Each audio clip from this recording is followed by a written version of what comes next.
Pertama, harapan selaku Bupati Bangli, bagaimana pemilihan Bupati dan Wakil Bupati di Kabupaten Bangli ini berjalan aman, lancar, sehat.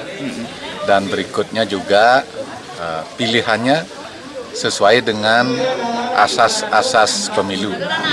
Luber, langsung, umum, bebas, rahasia.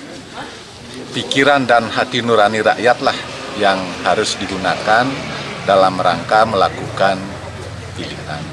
Nah, berikutnya harapannya karena ini pemilihan dan berikutnya juga pemilihan betul-betul pemilihan bupati yang baru, bukan incumbent atau petahana. Ya, harapan kita bagaimana pemilihan ini akan terlahir pemimpin yang lebih baik dari diri saya sendiri. Ya, tentunya itu doa kita bersama. Karena langkah kita adalah maju terus, sehingga Bangli pun begitu harapan kita.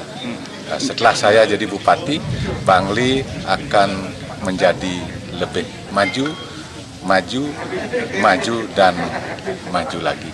Doa saya seperti itu, dan karena saya juga nanti akan menjadi warga Bangli biasa, saya paling tidak akan memajukan Bangli dari diri saya sendiri, dari lingkungan, dan mudah-mudahan bisa berprivasi kepada yang lainnya.